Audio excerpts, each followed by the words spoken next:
Você está procurando um sedã para investir aí na profissão de motorista de aplicativo, mas não sabe qual modelo comprar?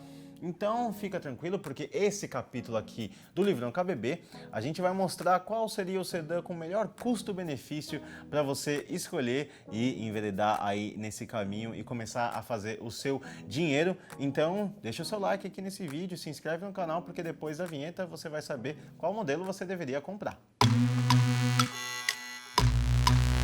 Os sedãs compactos costumam ser mais bem-sucedidos nesse tipo de função, né, numa profissão aí de motorista de aplicativo, porque eles podem aliar um espaço interno e um volume de bagageiro de categorias superiores. Então eles acabam se dando muito bem nesse quesito aí, nessa missão, e é por isso que a gente decidiu pegar os 13 modelos à venda 0 km dessa categoria, todos, e elaborar um ranking de acordo com as versões mais vendidas de cada um deles. A gente escolheu as mais vendidas para respeitar aí o movimento de mercado, em vez de arbitrariamente escolher que versões a gente ia tratar deles aqui. Então a gente pegou as mais vendidas desses 13 modelos dessa categoria para fazer esse ranking.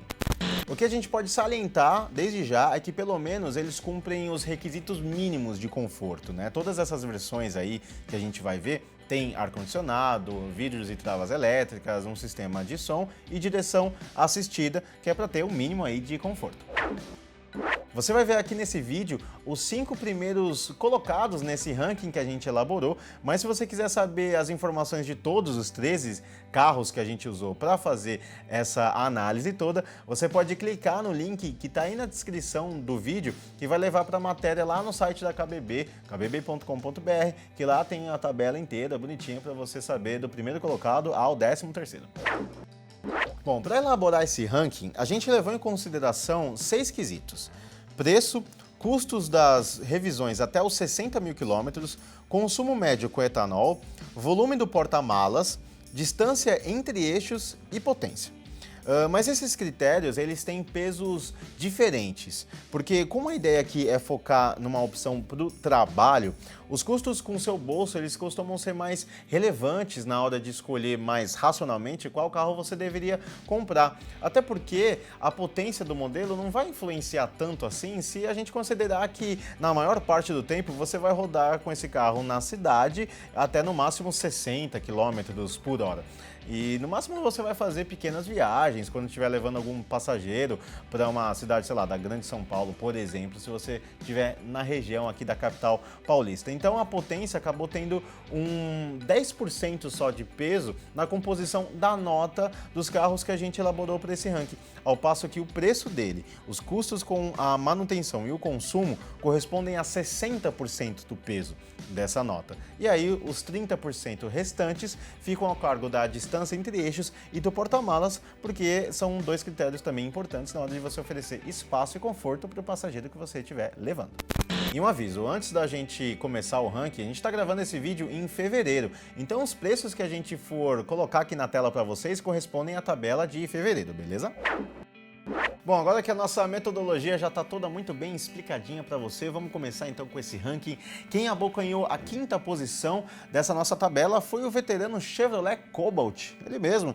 Chevrolet na versão, o Cobalt na versão LTZ manual, com motor 1.8, é a mais vendida dele, acabou ficando aí no 5º lugar. Ele custa R$ 67.490 e as 6 primeiras revisões custam R$ 3.300. Mas na verdade os grandes trunfos dele, que levaram ele até essa 5ª posição, foram os números de espaço, já que ele tem uma das maiores distâncias entre eixos dessa categoria e ele tem o maior bagageiro de todos.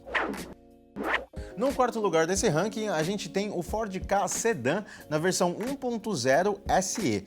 Ele é o mais barato dessa lista, custa menos de R$ 50.500 e ele também é o mais econômico com etanol, e foram justamente esses 2 quesitos que levaram com que ele chegasse aí nessa posição de 4º nesse nosso ranking. Mas, por exemplo, ele tem um custo de revisão total que é um dos mais caros, ainda mais considerando que ele tem um motor 1.0. Abrindo o pódio, nós temos o Nissan Versa na versão topo de linha SL com câmbio manual e motor 1.6. Apesar de ele custar quase R$ 66 mil, o que é preço mais salgado, o Versa ele consegue aliar muito bem uma potência alta, né, um motor com mais potência, e uma das melhores médias de consumo a etanol e um dos menores custos totais de revisão até os 60 mil quilômetros também, como você está vendo aí na sua tela. E ele também manda muito bem no espaço, porque ele tem 2,60 m de distância entre eixos e um aproveitamento aí da cabine exemplar. Na segunda posição, quem aparece é o Toyota Etios Sedan, na versão 1.5X manual. Ele está entre os mais baratos dessa nossa lista, custa aí R$ 54.800. E assim como o Versa, ele consegue aliar um bom desempenho com um consumo de etanol bem comedido, né? Não está entre os mais altos não, longe disso, na verdade. E as revisões até os 60 mil quilômetros ficam abaixo dos R$ 3.000. E ele praticamente empata com o Cobalt como o maior porta-malas da categoria. Agora o carro mais equilibrado de todos, aquele que mais apela para sua racionalidade de custo-benefício e aparece na primeira posição desse nosso ranking, é o Renault Logan na versão Expression, ou Expression, se você fizer questão do seu francês, com motor 1.0. Ele custa R$ 53.000, o que faz dele o segundo mais barato de todos dessa lista aqui, e ele praticamente empata na distância entre eixos com o Volkswagen Virtus, que é a referência nesse quesito, e tem um porta-malas bem generoso de 510 litros. É o segundo carro mais econômico a etanol e é o que tem as revisões mais baratas até os 60 mil quilômetros. Ou seja, apesar do Renault Logan não ser só ser melhor no quesito das revisões, ele chega muito próximo disso em todos os outros quesitos, o que faz dele o carro mais equilibrado dessa categoria, nesse apelo de custo-benefício, colocando com peso maior naquilo em que vai refletir no seu bolso. Então, o fato é que o Renault Logan pode ter um motor 1.0, que não é o mais potente da categoria, né? Nessas versões que a gente comparou, sim, tá longe disso, mas não é como se a potência fosse exatamente o critério mais importante para você na hora de escolher um carro para o trabalho. Por isso que o Renault Logan acaba sendo o mais equilibrado de todas essas 13 opções. E aí, você concorda com essa nossa lista? Qual outro modelo você acha que seria o mais ideal para um trabalho aí dos sedãs compactos? Deixa aqui a sua opinião nos comentários. Aproveita para deixar o like aqui nesse vídeo também e se inscrever no canal, porque toda semana a gente tem conteúdo novo aqui para você na KBB Brasil. Valeu!